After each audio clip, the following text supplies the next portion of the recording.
എല്ലാവർക്കും എൻ്റെ നമസ്കാരം. ഞാൻ ഓമന. ഞാൻ കുട്ടമ്പുഴയിൽ കൂറ്റാമ്പാറ എന്നൊരു ഉൾഗ്രാമത്തിൽ നിന്നാണ് ഞാൻ വരുന്നത്. ഞാൻ എൻ്റെ ഇവിടെ അപ്പൂപ്പൻ്റെ ഒരു കഥ പറയാനാണ് ഞാൻ വന്നത്. അപ്പൂപ്പൻ്റെ കാര്യം പറയുകയാണെന്ന് വെച്ചാൽ അപ്പൂപ്പൻ അധ്വാനിയാണ്. പക്ഷെ അത് വെറും തെറ്റായിരിക്കണ്ട കേട്ടോ, കേൾക്കി അധ്വാനി അല്ല. അപ്പൂപ്പൻ ശരിക്കും അധ്വാനിച്ച് സമ്പാദിക്കുന്ന ഒരാളാണെന്നാണ് ഞാൻ പറഞ്ഞത്. പക്ഷെ നിങ്ങൾ വിചാരിക്കും ഇപ്പം നിങ്ങളുടെ അപ്പൂപ്പൻ മാത്രമല്ലേ അധ്വാനിച്ച് സമ്പാദിക്കണുള്ളൂ, ഞങ്ങൾ അധ്വാനിക്കാതാണ് സമ്പാദിക്കണമെന്ന് ചോദിക്കും. അല്ല, നമ്മളെല്ലാവരും അധ്വാനിച്ച് സമ്പാദിക്കുന്നവരാണ്. പക്ഷെ അത് പല രീതിയിലാണ്. ചിലർ സ്ഥലം വാങ്ങിക്കണവർ, ചിലർ വീട് വാങ്ങിക്കണവർ, അല്ലെങ്കിൽ സ്വർണം വാങ്ങിക്കണവർ, പിന്നെ ഉണ്ട് അധ്വാനിച്ച് ജോലി സമ്പാദിക്കുന്നവർ. അതിൽ ഏറ്റവും വലിയ തെളിവുകളാണ് ആയിരിക്കുന്നവരും നമ്മുടെ ഡയാനെ. പക്ഷെ എൻ്റെ അപ്പൂപ്പൻ്റെ സമ്പാദ്യം ഇങ്ങനെയൊന്നും അല്ല കേട്ടോ. അപ്പൂപ്പൻ്റെ സമ്പാദ്യം വെച്ചാൽ അപ്പൂപ്പൻ ഒരാഴ്ചയിൽ ഒരു ദിവസം വെളിയിൽ പണിയാൻ പോകും. അതിന് എത്ര രൂപ കിട്ടിയാലും അത് തീരുന്നത് വരെ അപ്പൂപ്പൻ കുടുംബത്തിലായിരിക്കും അധ്വാനിക്കുന്നത്. അമ്മൂമ്മയാണെങ്കിലോ കട്ട സപ്പോർട്ട് ചെയ്യും. അങ്ങനെ അപ്പൂപ്പൻ്റെ അമ്മൂമ്മയുടെയും കഠിന അധ്വാനം കൊണ്ട് അവർ സമ്പാദിച്ചേക്കണത് 10 മക്കൾ. ഇത് കണ്ടപ്പോൾ അടുത്ത അയൽക്കത്തെ കുറുപ്പേട്ടനൊരു കുശുമ്പ്, കുറുപ്പേട്ടന് 3 എണ്ണേ ഉള്ളൂ. എന്താ ചെയ്യണേ?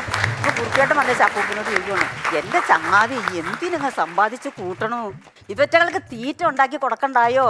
ഒന്ന് നിർത്തിക്കൂടെ സമ്പാദ്യം? അപ്പൂപ്പൻ ക്ഷമിക്കും. അത് അപ്പൂപ്പൻ കുറുപ്പേട്ടനോട് പറഞ്ഞു, എടാ കുറുപ്പേ, താൻ ശിശുവാ, തനിക്കൊന്നും അറിയില്ല. കാരണം ഉണ്ടല്ലോ, ഒരണ്ണാൻ എത്ര മൂത്താലും അത് മരത്തുമേട്ടല്ലേ കയറുള്ളൂ, അല്ലാതെ തൻ്റെ വീട്ടിൽ കിടക്കയിൽ ഒന്ന് കിടക്കുവോ, എൻ്റെ വീട്ടിലെ കട്ടുമേ ഒന്ന് കിടക്കുവോ? അതുകൊണ്ടേ എനിക്ക് പറ്റണ പോലെ ഞാൻ പയറ്റണേന് തനിക്ക് എന്താടോ കുറുപ്പേ ചെയ്യാതെന്ന് ചോദിച്ചു. അപ്പം കുറുപ്പേട്ടൻ വിട്ടു കൊടുക്കില്ല. അപ്പൂപ്പന് ഒരു ഡോസ് ഗുളിക കൂടുതൽ അങ്ങോട്ട് കൊടുക്കും. അപ്പൂപ്പനോട് പറഞ്ഞു, അരിമണി ഒന്ന് കുറിക്കാൻ തനിക്കില്ലല്ലോടൂ, ഈ 2 കയ്യിലും കരിവള ഇട്ട് കിളുക്കാൻ എന്താണ് ഇത്ര മോഹം? തപ്പി തപ്പി നടക്കണ തവളയ്ക്ക് കുഞ്ഞിൻ്റെ മേലെ പറന്നു ഉയരാൻ എന്ത് കൊതിയാന്ന് പറഞ്ഞു. ഇത് കേട്ടതേ അപ്പൂപ്പൻ പോയ വഴി കണ്ടില്ല. അങ്ങനെ വർഷം വന്നു. വർഷമല്ല കേട്ടോ, വർഷം മഴക്കാലം വന്നു കഴിഞ്ഞപ്പോൾ അപ്പൂപ്പന് ഒരു ദിവസം പോലും വെളിയിൽ പണിയാൻ പോകാൻ പറ്റണില്ല. അങ്ങനെ ഇരുന്ന് കഴിഞ്ഞപ്പോൾ അപ്പൂപ്പൻ നേരെ മുതലാളിയുടെ അടുത്തേന്നൊക്കെ ചെന്നു. എനിക്കൊരു 100 രൂപ താട്ടും മുതലാളി. ചോ എൻ്റെ ചങ്ങാതി, കാശൊന്നും കിടപ്പില്ലടേ ചങ്ങാതി. ഒരു കാര്യം ചെയ്യാൻ, കിടക്കുമ്പോൾ വാ. അപ്പൂപ്പൻ വിചാരിച്ചു മുതലാളി കിടക്കുമ്പോൾ വരാനാണെന്ന്. അപ്പൂപ്പൻ അന്നേരം പറഞ്ഞു, മുതലാളി എപ്പോഴാണ് കിടക്കണേന്ന് പറഞ്ഞാൽ മതിയേ, ഞാൻ അന്നേരം വന്നോളാം. ഞാൻ കിടക്കുമ്പോൾ വരാനല്ലോട് പറഞ്ഞത്. കാശുണ്ടായിരുന്നതെല്ലാം ബാങ്കിൽ കൊണ്ടുപോയി നിക്ഷേപിച്ചു. ബാലൻസ് ഒന്നും ഇവിടെ കിടപ്പില്ല, ബാലൻസ് കിടക്കുമ്പോൾ വരാനാ പറഞ്ഞു. അന്നേരം അപ്പൂപ്പൻ പറഞ്ഞു, മുതലാളി എനിക്ക് കാശ് തന്നെ വേണമെന്നില്ല, അരി തന്നാലും മതി, കപ്പ പറിച്ച് തന്നാലും മതി, എൻ്റെ കുട്ടികൾക്ക് ഞാനത് വേവിച്ച് കൊടുക്കാനാന്ന് പറഞ്ഞു. അപ്പോൾ മുതലാളി പറയാണ്, ആ ഒരൊറ്റ കാര്യം ഒഴികെ ബാക്കി എന്ത് വേണമെങ്കിലും ചോദിച്ചോ, ആ കാര്യം നടക്കില്ല എന്ന് പറഞ്ഞു. അപ്പോൾ അപ്പൂപ്പൻ ചോദിച്ചു അന്നേരം. എന്നാൽ മുതലാളിയുടെ ഭാര്യ ഒരു ദിവസം എൻ്റെ വീട്ടിലേക്കൊന്ന് പറഞ്ഞു വിടാവോ എന്ന് ചോദിച്ചു. ഇത് കേട്ടത് മുതലാളി ചാടി കൊണ്ട് എണിച്ചു. താൻ എന്താണോ പറഞ്ഞതെന്ന് ചോദിച്ചാൽ ചാടി കൊണ്ട് എണിച്ചു കഴിഞ്ഞിട്ട് അപ്പോൾ അപ്പൂപ്പന് കിലുകില വിറ തുടങ്ങി. എന്തായാലും 2-1 തീർച്ചയാണ്. ഒന്നുകിൽ കളട്ടിക്ക് പുറത്ത്, അല്ലെങ്കിൽ കുറുപ്പിൻ്റെ നെഞ്ചത്ത്. അപ്പൂപ്പൻ കിടുകിടാ വിറച്ച് 2 കാലേക്കിടെ വെള്ളം ഒഴുകാൻ തുടങ്ങി. മുതലാളി എണിച്ചിട്ട് പറഞ്ഞു, എടോ, എൻ്റെ മുറ്റത്ത് വന്ന് നിന്ന് എൻ്റെ ഭാര്യ തൻ്റെ വീട്ടിലേക്ക് പറഞ്ഞു വിടാൻ തനിക്ക് എങ്ങനെ ധൈര്യം വന്നൂടോ? ഇറങ്ങിക്കോളണം ഇവിടുന്ന്, ഇനി എൻ്റെ അടിച്ചതിനകത്ത് കയറി പോരെന്ന് പറഞ്ഞു. അപ്പം അപ്പൂപ്പൻ പറഞ്ഞു, എൻ്റെ മുതലാളി, ഞാൻ എന്തു തെറ്റാ ചെയ്തത്? മുതലാളി എന്നോട് ദേഷ്യം പെടാനോ ഇവിടുന്ന് പടി അടച്ച് പിണ്ടം വയ്ക്കാനോ ഞാനൊന്നും പറഞ്ഞില്ലല്ലോ. മുതലാളി അതായാലും ഒന്നും തരുമില്ല, സഹായിക്കുകയും ചെയ്യില്ല. അപ്പം മുതലാളിയുടെ ഭാര്യ എൻ്റെ വീട്ടിൽ വന്നു കഴിഞ്ഞാൽ എൻ്റെ മക്കളെ അവസ്ഥയൊക്കെ കണ്ടു കഴിയുമ്പോൾ എനിക്ക് എന്തെങ്കിലും ഒരു സഹായം ചെയ്തെങ്കിലോ എന്ന് വിചാരിച്ചാണ് ഞാൻ പറഞ്ഞതെന്ന് പറഞ്ഞു. അത് കഴിഞ്ഞാൽ അപ്പൂപ്പൻ പറഞ്ഞു, മുതലാളി എനിക്കൊന്നും തന്നില്ലെങ്കിൽ വേണ്ട, ഞാൻ പൊക്കോളാം എന്ന് പറഞ്ഞ അപ്പൂപ്പൻ പതുക്കെ ഇറങ്ങി തെങ്ങുംതോട്ടത്തിലൊക്കെ ഇറങ്ങിയപ്പം കാള കിടക്കും കയറോടും. ഇത് മത്തങ്ങ അങ്ങനെ മൊട്ടിന് ഇങ്ങനെ വിളഞ്ഞു പഴുത്ത് ബൾബ് പോലെ ഇരിക്കുവാണ്. അപ്പൂപ്പൻ ഒരു മത്തങ്ങ കയ്യിലെടുത്തു, 2ാമത്തെ മത്തങ്ങ ഈ കയ്യിൽ പിടിച്ചു. കുരങ്ങ് മത്തങ്ങ നോക്കുമ്പോൾ മത്തങ്ങ കൊണ്ട് അങ്ങോട്ട് പോയി. മുതലാളി കണ്ടേച്ചപ്പോൾ ചേട്ടൻ മത്തങ്ങ അവിടെ ഇട്ടേച്ചും താൻ മത്തങ്ങ ഒരു കാരണവശാലും കൊണ്ടുപോകാൻ ഒക്കില്ല, തൻ്റെ വീട്ടിൽ കൊണ്ടുപോകാൻ ഒക്കില്ല എന്ന് പറഞ്ഞു. അപ്പോൾ അപ്പൂപ്പൻ പറഞ്ഞു, ഞാനിതിവിടെ ഇട്ടേച്ചും പോയാൽ എൻ്റെ പുറകെ മത്തങ്ങ എൻ്റെ വീട്ടിലേക്ക് വരുമോ മുതലാളി എന്ന് ചോദിച്ചുകൊണ്ട് അപ്പൂപ്പൻ മത്തങ്ങ. ഈ അപ്പൂപ്പൻ്റെ പള്ളിയിലെ ഇടവകാലി അച്ഛൻ ആ പള്ളിയിൽ നിന്ന് സ്ഥലം മാറി പോവുകയാണ്. അപ്പോൾ ഈ അച്ഛൻ ഓരോ വീടുകൾ തോറും യാത്രാമൊഴി പറഞ്ഞപ്പോൾ അപ്പാപ്പനോട് പറഞ്ഞു, അപ്പോൾ വല്യപ്പച്ച, കുഞ്ഞാടുകളെ, എനിക്ക് ഈ പള്ളിയിൽ നിന്ന് സ്ഥലം മാറ്റം കിട്ടി, ഞാൻ വേറൊരു പള്ളിയിലേക്ക് പോകുക കേട്ടോ, എനിക്ക് വേണ്ടിയിട്ട് പ്രാർത്ഥിക്കണം കേട്ടോ എന്ന് പറഞ്ഞു.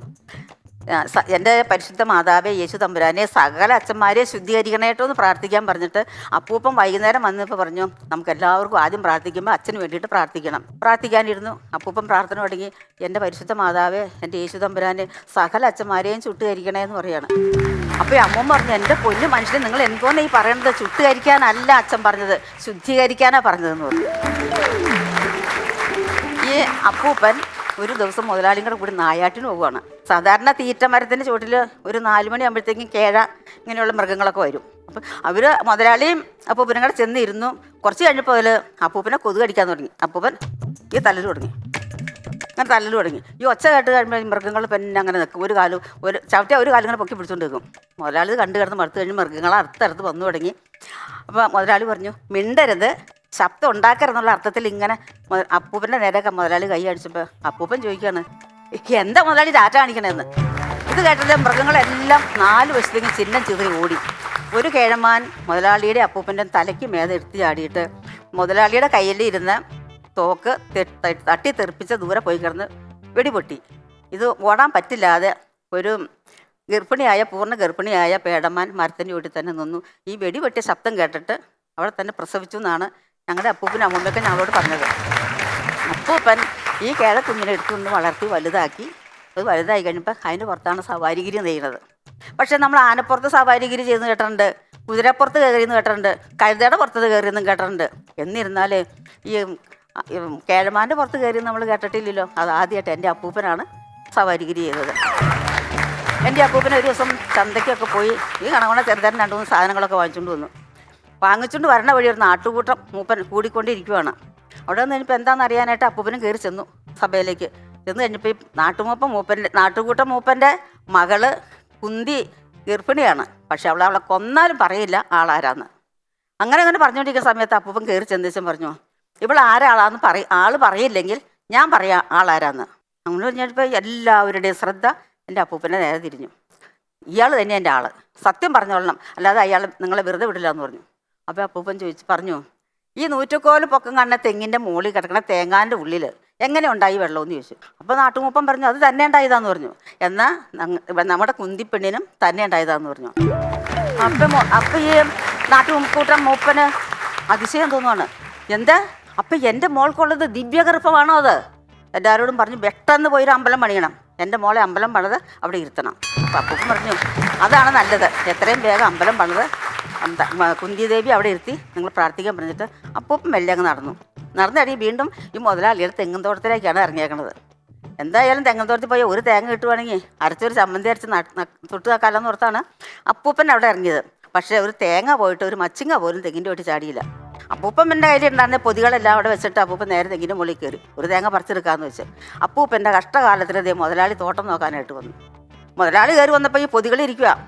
അപ്പം അമ്പിളിച്ചേട്ടനായി ജഗതിച്ചേട്ടനായിക്കോണ മുതലാളി, ഇത് എനിക്ക് വേണ്ടിയിട്ട് മാത്രം കൊണ്ടുവച്ചേക്കണ കൂടോത്ര, അത് ഇതാരായാലും ഏതവനായാലും ഇനി ഞാൻ കണ്ടുപിടിക്കുന്നില്ല, ഞാൻ വെറുതെ വീട്ടിലാന്ന് പറഞ്ഞു മുതലാളി പൊതുക്കി ചുറ്റി കിടക്കുകയാണ്. അപ്പൂപ്പൻ അത് തെങ്ങിൻ്റെ മുകളിലിരുന്ന് കണ്ടിട്ട് താഴെ ഇറങ്ങി വന്നു കഴിഞ്ഞപ്പോൾ തെങ്ങേടെ ഊർന്നി അടി കഴിയുമ്പോൾ മുതലാളി ചോദിച്ചു, താൻ എന്തിനാടോ തെങ്ങേ കയറിയെന്ന് ചോദിച്ചു. എൻ്റെ മുതലാളി, ഞാൻ ചെറു താളി പറിക്കാൻ കയറിയതാന്ന് പറഞ്ഞു. തെങ്ങേലാണോടോ താളി ഇരിക്കണേ? അതല്ലേ മുതലാളി, ഞാനും കൂടെ ഇറങ്ങിപ്പോന്നേന്ന് പറഞ്ഞു. അങ്ങനെ പറഞ്ഞ് വേഗം പൊതിയൊക്കെ അപ്പൂപ്പനെടുത്ത് കൈ പിടിച്ചു. അപ്പോൾ മുതലാളി ചോദിച്ചു, ഇത് താൻ എനിക്ക് വേണ്ടിയിട്ട് കൊണ്ടുവച്ച കൂടോത്രം തന്നെയല്ലേ ഇത്? തന്നെ ഞാൻ വെറുതെ വിടില്ലാട്ടോ എന്ന് പറഞ്ഞു. അപ്പൂപ്പൻ പറഞ്ഞു, എൻ്റെ മുതലാളി, ഇത് കൂടോത്രമല്ല, കോടമൂത്രമല്ല, ഇത് അയമോദകം. ഇത് തിളപ്പിച്ച് എൻ്റെ കുട്ടികൾക്ക് കൊടുത്താലേ കൃമികടി ഉണ്ടാവില്ല, വിരശല്യം ഉണ്ടാവില്ല. ഇത് ജീരകമാണ്. ഇതെൻ്റെ ഭാര്യയ്ക്ക് ഞാൻ അരിഷ്ടം ഉണ്ടാക്കി കൊടുക്കണത് കൊണ്ടാണ് അവൾ ആണ്ടിൽ ഈ പ്രസവം നടത്തണേ, ഒരു കുഴപ്പവും കൂടാതെ പ്രസവം നടക്കണേ. ഇതെൻ്റെ മുതലാളി ഒരു കോണക ഒന്നുള്ളത് അരിപ്പ് പോലെ ആയി പോയേ, അത് കാരണം പുതിയതൊന്ന് വാങ്ങിച്ചതെന്ന് പറഞ്ഞു. അന്നേരം ഈ കുട്ടികൾക്ക് കൊടുക്കണ കാര്യം ഇപ്പം മുതലാളിക്ക് ഒരു സംശയം. മുതലാളി ചോദിച്ചു, എടോ തനിക്ക് ആരാൻ്റെ മക്കൾ എത്ര ഉണ്ട്, അവനവൻ്റെ മക്കൾ എത്ര ഉണ്ടെന്ന് ചോദിച്ചു. ഇത് കേട്ടത് അപ്പൂപ്പൻ റബർക്ക പൊട്ടിത്തെറിക്കുമ്പോൾ ഒറ്റ പൊട്ടിത്തെറിക്കല്. അപ്പൂപ്പൻ പറഞ്ഞു, മുതലാളി ഇത്തരം മര്യാദയില്ലാത്ത വർത്തമാനം എന്നോട് പറയരുത്. ഇത് എനിക്കുണ്ടല്ലോ ആരാൻ്റെ കുട്ടികളെ വളർത്തേണ്ട ഒരു കാര്യമില്ല മുതലാളി. എൻ്റെ ഭാര്യയും അത്തരക്കാരിയല്ല മുതലാളി, മനസ്സിലാക്കിക്കൊള്ളണം. ഇനി മേലാൽ എന്നോട് ഇത്തരം കാര്യം പറഞ്ഞിട്ടുണ്ടെങ്കിൽ എൻ്റെ കൈമേന്ന് വീണ് പോയാലേ എനിക്കതുകൊണ്ട് എടുക്കാം, എൻ്റെ വായ്മേന്ന് വീണ് പോയാലേ എനിക്ക് എടുക്കാൻ പറ്റില്ല. ഞാൻ മുതലാളി എന്തെങ്കിലും ഞാൻ പറഞ്ഞു പോകട്ടോ എന്ന് പറഞ്ഞു. അന്നേരം മുതലാളി പറഞ്ഞു, എടോ താൻ എന്തിനാ അങ്ങനെ ഗർജിക്കണത്? ഞാൻ ചോദിച്ചത് തനിക്ക് ആണ് എത്രയാണ് പെണ്ണ് എത്രയെന്നാണ് ഞാൻ ചോദിച്ചത്. പെണ്ണാണെങ്കിൽ താൻ അതിനെ വളർത്തി വലുതാക്കി കഴിയുമ്പോൾ താൻ അവളെ കെട്ടിച്ചു വിടും. അഥവാ കെട്ടിച്ച് വിട്ടില്ലെങ്കിലോ അവൾ ആരെങ്കിലും കൂടെ വിളിച്ചോടി പോകും. അതേ സമയത്ത് ആണാണെങ്കിൽ അവൻ കെട്ടി വന്നാലും വിളിച്ചോണ്ട് വന്നാലും തൻ്റെ വീട്ടിലേക്കാണോ വരണേന്ന് പറഞ്ഞു. അപ്പോഴാണ് അപ്പൂപ്പന് കാര്യം മനസ്സിലാവണേ. അപ്പം എൻ്റെ സമ്പാദ്യത്തിൽ ആരാൻ്റെ ഉണ്ട് അവനവൻ്റെ ഉണ്ടല്ലേ എന്ന്. അപ്പം അപ്പൂപ്പൻ വേഗം മുതലാളിയോട് പറഞ്ഞു, മുതലാളി ഒരു മനുഷ്യർക്ക് ഒരു ഉപകാരവും ചെയ്യില്ല, അർത്ഥ കൈക്ക് ഉപ്പ് വയ്ക്കില്ലാത്ത ആണെങ്കിൽ പോലും എനിക്ക് എന്താണെന്നും പെണ്ണെന്താണെന്നും ആരാൻ്റെ എന്താണെന്നും അവനവൻ്റെ എന്താണെന്നും പറഞ്ഞു തന്ന മുതലാളിയോട് നന്ദി പറയുകയാണ്. ഞാനതുപോലെ എൻ്റെ കഥ കേട്ടിരുന്ന നിങ്ങളെല്ലാവരോടും ഞാൻ നന്ദി പറയുകയാണ്. നമസ്കാരം.